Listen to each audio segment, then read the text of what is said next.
I chose to be a plumber against my family's wishes of me being a doctor. Dad called me a black sheep and disowned me. So I left. 8 years later, they needed me. What happened next was rather unbelievable. I will tell you how everything unfolded.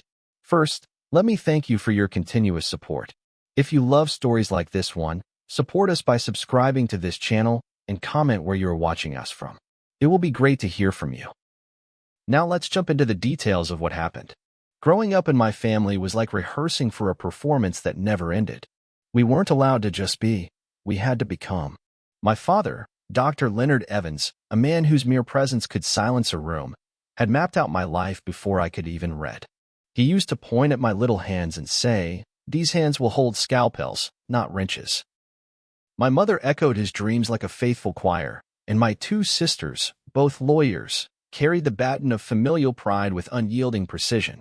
I played my role for years, earning straight A's, volunteering at hospitals, pretending to be fascinated by cardiology when all I wanted to do was take apart old faucets in the basement and figure out how they worked. The relief I felt under a sink, wrench in hand, was something I couldn't explain. But dreams like that had no place in our house. Not when there were legacies to protect. The day I told them was Thanksgiving, ironic, really, considering gratitude was the last thing I received. I'd been dreading it for weeks, practicing the words like a fragile monologue. "I've decided not to go to med school," I finally said, sitting at that long mahogany table, my voice barely above the clink of silverware.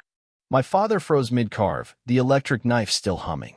My mother blinked as if I'd spoken in tongues. "Excuse me?" Dad asked, setting the knife down with the care of someone about to lose his temper. I straightened my back, every muscle tight. "I'm going to become a plumber. I've started apprenticing.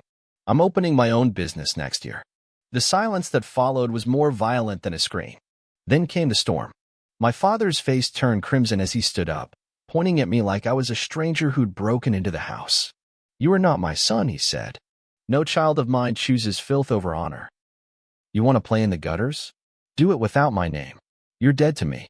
My mother cried softly, not protesting, not defending me. My sisters stared at their plates. I stood up, took my coat, and walked out into the November cold with tears in my eyes and the final shreds of my boyhood still clinging to my soul. I spent that night in my beat-up Toyota Corolla, parked outside my tiny apartment, wrapped in an old blanket that still smelled like my grandmother. I cried harder than I ever had. Deep, aching sobs that emptied me. But underneath it all, beneath the pain and humiliation, was something else, freedom. For the first time in my life, I'd chosen me. I wasn't pretending anymore. My father's words burned, but they also cauterized a wound that had been bleeding for years.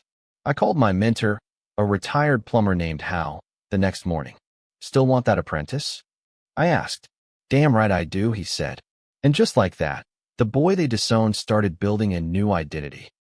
One pipe, one wrench, one hard-earned dollar at a time. The early days were brutal. There's no other way to say it. I worked out of the trunk of my Corolla, tools rattling in milk crates, the whole car smelling like rust and PVC glue. Hal gave me his evenings and weekends, and I gave him everything else. My body ached in places I didn't know had muscles, and there were nights I fell asleep in the shower, letting the hot water scald away the grime and exhaustion. But even in the worst of it, the 3 a.m. calls to unclog sewage lines, the winters spent in crawl spaces with numb fingers, I never once regretted leaving medical school behind. I was broke, yes, and lonely. But for the first time, I didn't feel like I was living someone else's life. Every bolt I tightened, every leak I patched, felt like a brick laid on my own foundation, not my father's, not the family's, mine. The hardest part wasn't the physical labor or the lean bank account. It was the silence. The holidays passed in ghostly quiet. No calls, no cards, not even a passive-aggressive email from my mother. I watched photos of my sister's children grow up on social media, smiling at Thanksgiving dinners I was erased from. Friends I once shared everything with started pulling away, unsure of what to say or where to place their loyalty. I became the cautionary tale, the prodigal son without a warm welcome to look forward to. And still, I showed up every day to work with Hal, hands chapped and heart sore. He never asked for my story, but he must have seen something in me. maybe the same hunger he once had. When I asked if he ever regretted becoming a plumber, he wiped sweat from his brow and said, "Every time someone flushes without thinking twice, I know I did something right." I live for those little victories.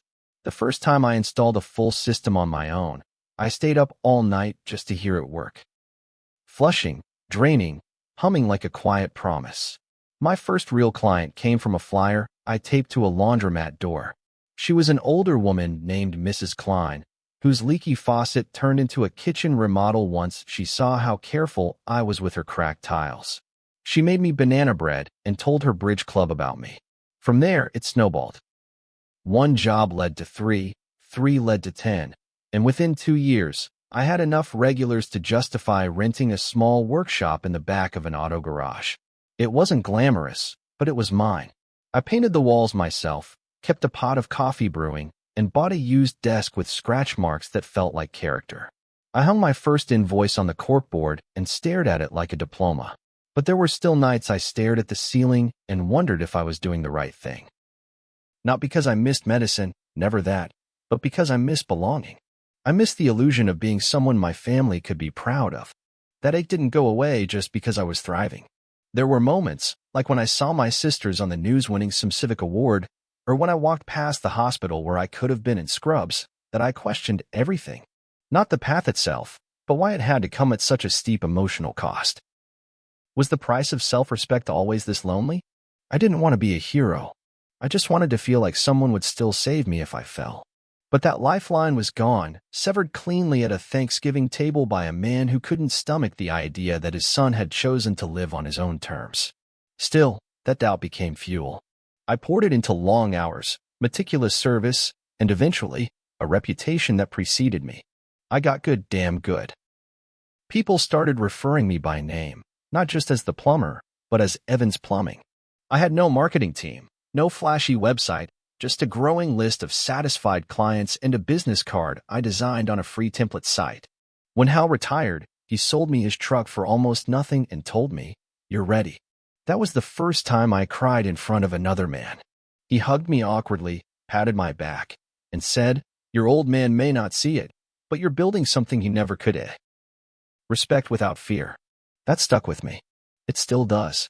By year 4, I hired my first apprentice, a kid named Marcos who reminded me of myself, quiet, stubborn, eager to prove his worth.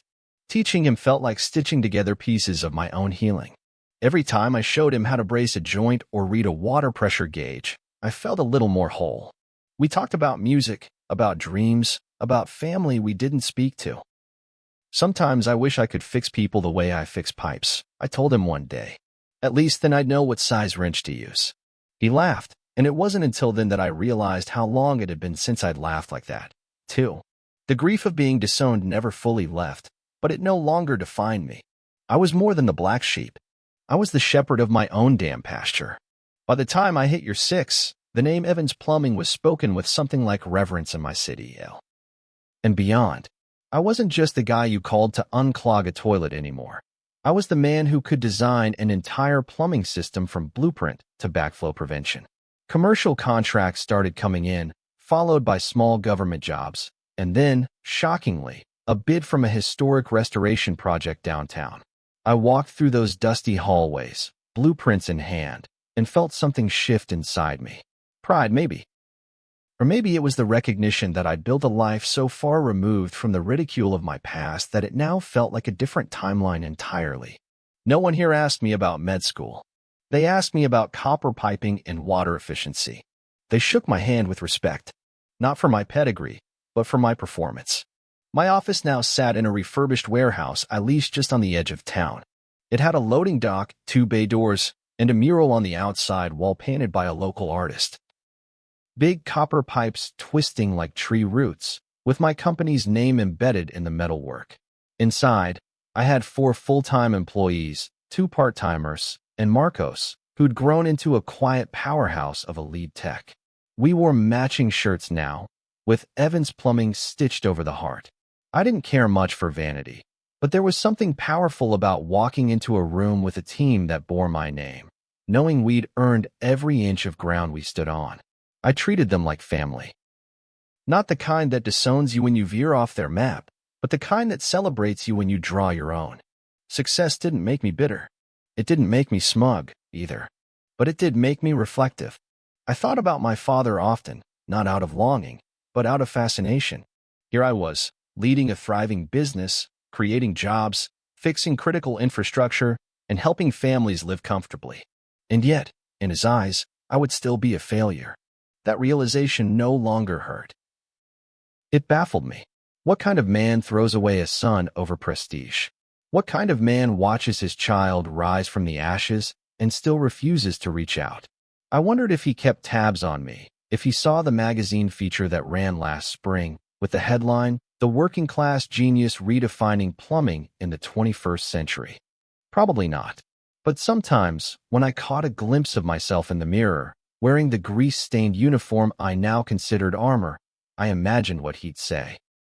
I used to flinch at the thought. Now, I just shook my head and got back to work. Despite everything, I never stopped hoping that one day there'd be some kind of olive branch. Not for his sake, but for mine. I didn't need his approval anymore, but I guess I still wanted closure. That elusive moment where we'd sit across from each other, two men hardened by life, and just acknowledge the chasm between us without trying to fill it. But that moment never came. Not even when my name started appearing on top contractor lists, or when I got invited to speak at a national trades conference.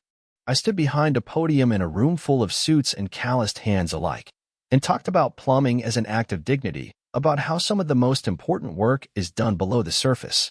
The applause was thunderous, and yet, when I sat down afterward, a familiar hollowness crept in. My father would never hear those words. He'd never know the man I'd become. Still, there were moments of joy that filled the gaps where old wounds used to be. Like the time Marcos bought his first car and brought it to the shop just to show me. Or when a single mother wrote a thank you letter after we fixed her heating in the dead of winter, and I framed it in the lobby.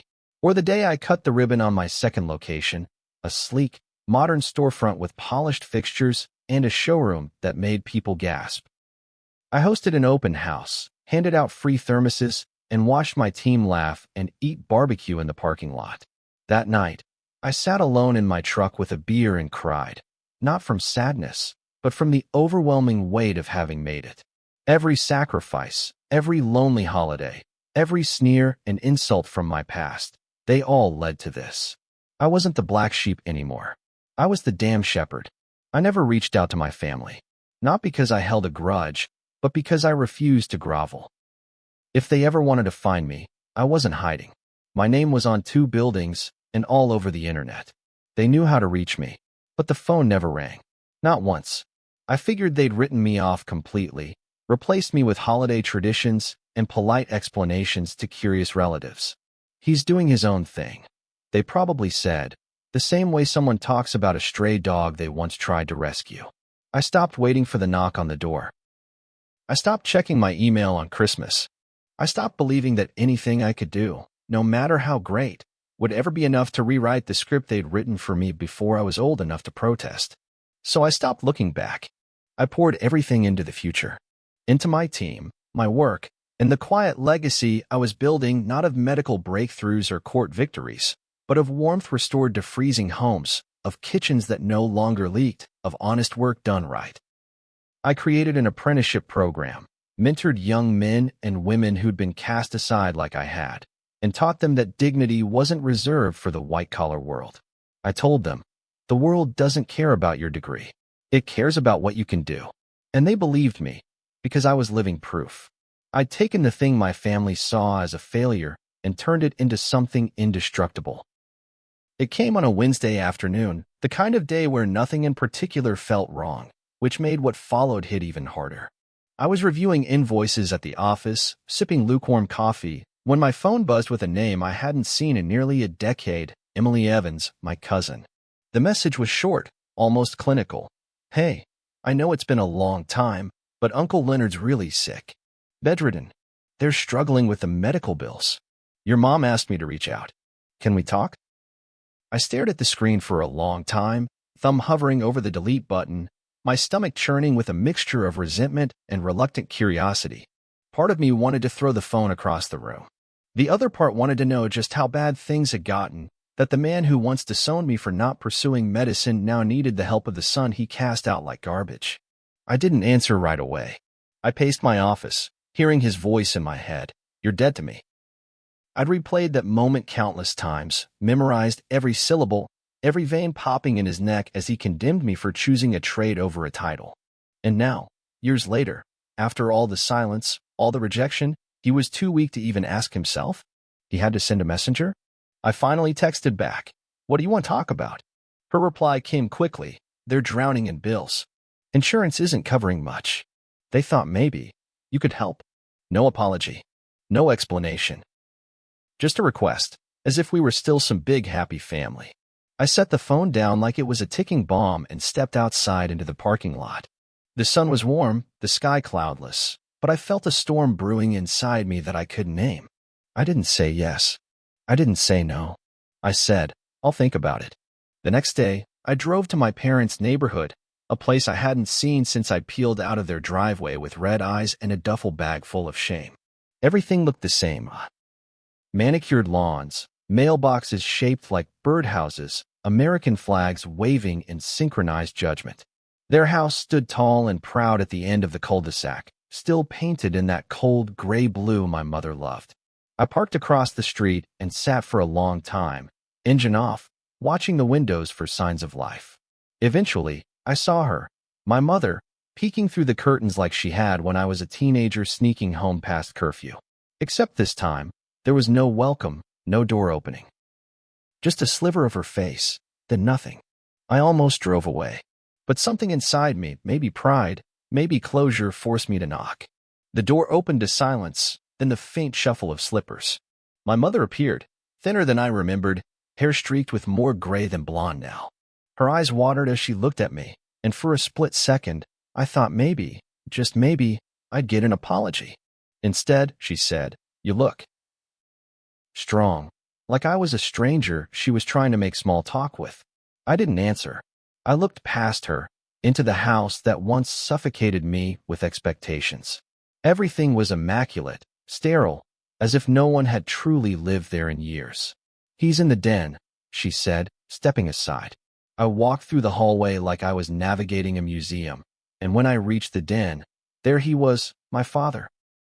Propped up in a recliner, blankets covering his legs, oxygen tube in his nose, pride still thick in his jaw.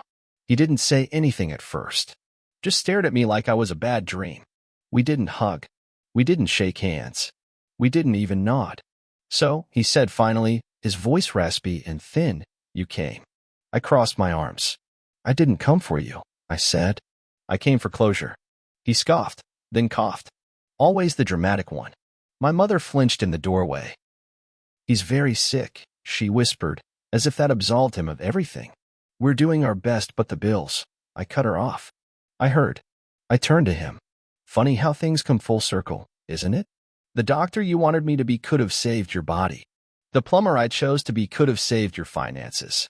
But neither of those men owe you anything." My father didn't look at me. He stared at the TV, which wasn't even on. "We thought we were doing what was best for you." I laughed bitterly. "No, you were doing what was best for you. You wanted a puppet, not a son." The silence that followed was thick with everything they'd never said, everything they'd buried under years of denial and pride. My mother started crying quietly, wiping her eyes with the sleeve of her sweater. "We made mistakes," she said, "but we're still your family."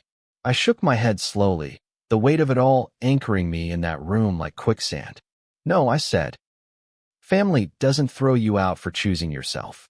Family doesn't disappear when you struggle, then reappear when they need money." I stepped back toward the hallway. "I built a life you never believed in. I became someone you didn't want. And now that you're desperate, you want to rewrite the past." My father still didn't meet my eyes. Maybe he couldn't. Maybe he finally understood. "You disowned me," I said, my voice steady. "I'm just returning the favor." I left without another word. My mother followed me to the door, sobbing. "Please," she said, "we don't know what to do." I turned back one last time and said, "You should have thought about that 8 years ago, when you told me I was dead to you. Dead men don't write checks." Then I walked down the steps, got into my truck, and drove away from that house for the last time. Not angry, not broken, but free. The final thread had been cut. The bridge they burned was now ash, and I had no intention of rebuilding it. Not this time. Not ever. I expected anger, or at the very least retaliation. Some lashing out. A venomous voicemail, a guilt-riddled letter.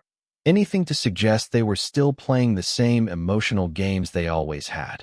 But after I walked out of that house and slammed the door shut on years of silence and suffering, there was nothing. No follow-up. No apology. No plea.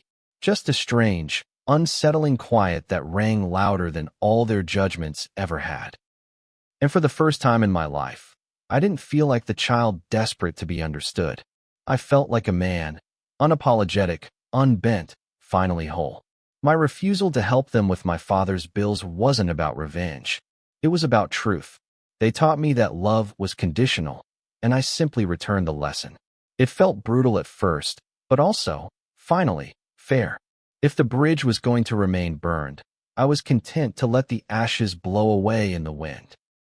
The fallout came not from my parents, but from the extended family, those relatives who hadn't spoken up 8 years ago when I was publicly cast aside, but now suddenly found their voices. Aunts called to check in, their tone syrupy with false concern. One uncle sent me a long email outlining my responsibility as a son, as though I'd forgotten how families worked. Cousins who had once liked my business posts now left comments dripping with passive-aggressive wisdom like, "It's not about who was right. It's about who had compassion." I didn't reply to a single one. I deleted the messages, blocked the numbers, turned off notifications. If they hadn't stood with me when I was on my knees, they had no right to ask for anything now that I stood tall. Let them whisper. Let them fume. Let them choke on their sanctimony. My boundary wasn't a wall. It was a mirror. If they didn't like what they saw, that was their burden to carry. I poured all of that noise, all that misdirected guilt, into my work. I expanded my team, hired a part-time office manager, invested in a second service truck. The business grew stronger, but so did I. There was a new kind of steel in my backbone, tempered by years of disappointment, hardened by the clarity that only comes after you choose yourself, even when it costs you everything. I didn't share the story with my team, not the full version. But I noticed the way Marcos watched me when I took a difficult call or returned from a tense meeting. He knew something had shifted. "You all right, boss?" he asked one evening after we finished a rough install. I looked at him, this kid who'd become something like family to me, and I said, "Yeah, I just finally stopped expecting people to love me the way I needed them to." He nodded like he understood, and maybe, somehow he did. It wasn't all peace and pride, though. There were nights when the silence in my apartment felt like a verdict.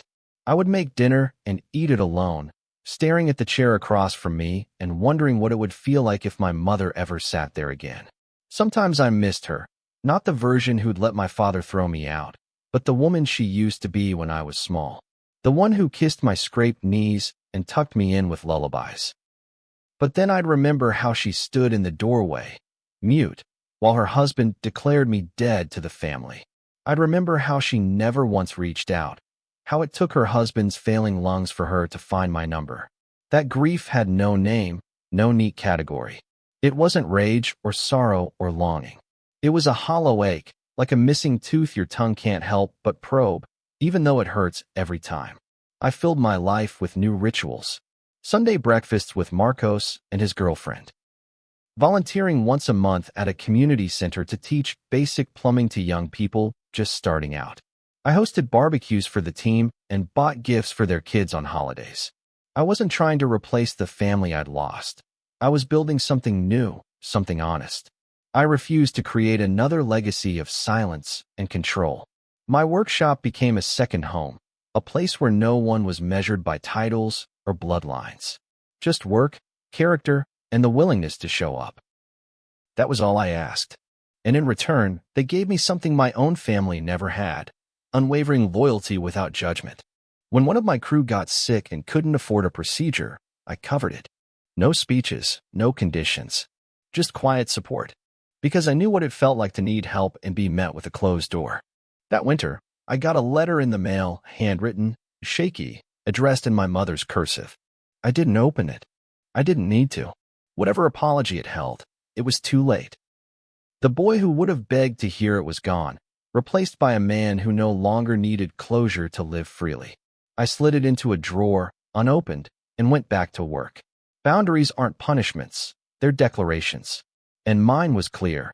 If loving me requires erasing who I am, then your love is too small for the life I've built. I wasn't angry anymore. I was certain. The family I lost had made their choice. And so had I. And I chose peace. Years passed, as they do, with the quiet rhythm of life that no longer needs to prove itself. My business grew to a third location, and I eventually hired a general manager so I could step back a bit, spend more time mentoring, more time living. The chaos of those early years, the raw anger and drive, gave way to something gentler, something more rooted. I found a kind of peace in my routines. Morning coffee at the same diner. Evening walks around my neighborhood, where I'd nod to the same neighbors, pet the same golden retriever that always poked his nose through the fence. I wasn't rich in the way my father dreamed for me, but I was comfortable. My bills were paid. My people were taken care of. And, most importantly, my dignity was intact. I no longer looked over my shoulder for approval that would never come. I had learned to live without it, and to love the version of myself that had bloomed in its absence. There were still reminders. An old family friend would occasionally show up at a job site, double-taking when they recognized me. "You're Leonard's boy, aren't you?" they'd say, squinting. I'd smile politely and respond, "No, I'm my own man." The confusion that followed was always satisfying in its own quiet way. I never denied where I came from. I just refused to let it define me anymore. My last name was Evans, but the man I became had nothing to do with the legacy they tried to trap me in. I had turned that name into something new, something earned, not inherited.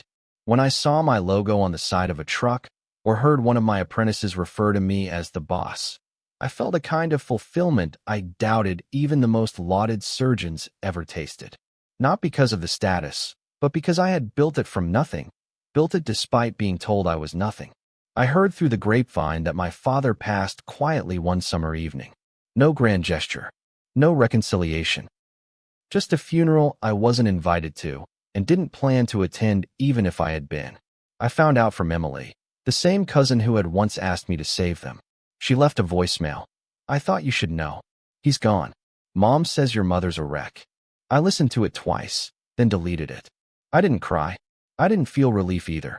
Just stillness, like the final echo of a thunderstorm that had long since moved on.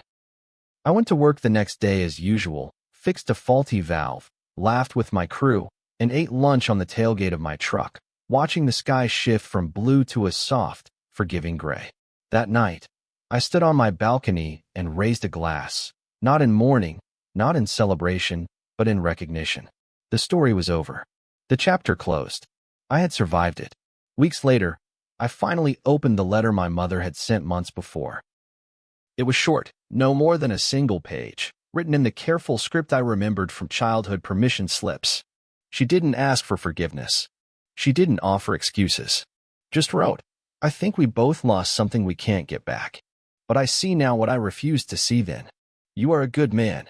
I hope you find peace, even if it's without us."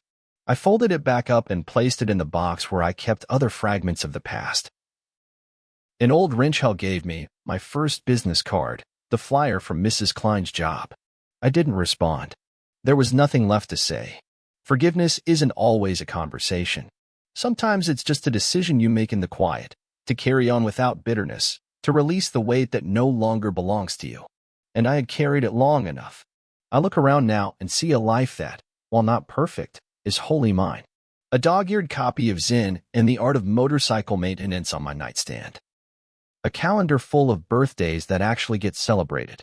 A crew that works not just for me, but with me.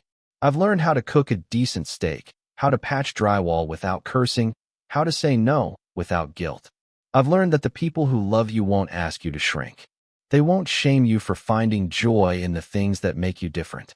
And more than anything, I've learned that walking away from the ones who hurt you isn't weakness, it's survival. It's clarity. It's strength. My father called me the black sheep. Maybe I was. Maybe I am. But I wear it like armor now. Because the black sheep doesn't follow blindly. He finds his own path. Some nights I sit in my shop after everyone's gone, the lights low, the hum of the water heater comforting in its constancy. I sip coffee or whiskey, depending on the mood, and I think about that boy who once stood up at Thanksgiving dinner, hands trembling, voice cracking, daring to speak his truth. I want to reach back through time and tell him it was worth it, that the loneliness wouldn't last forever, that the life waiting on the other side of disownment was richer, fuller, more real than anything he could have imagined, that he didn't lose a family, he freed himself from a cage disguised as love. And in that freedom, he found the only kind of success that matters: self-respect, peace, and a future that no one could take away. If this story moved you, hit that subscribe button and share it with someone who's ever had to choose between family expectations and their own truth. These stories are about real choices, real consequences, and the power of standing your ground. Leave a comment if you've walked a similar path. I'd love to hear your story. See you soon in the next one.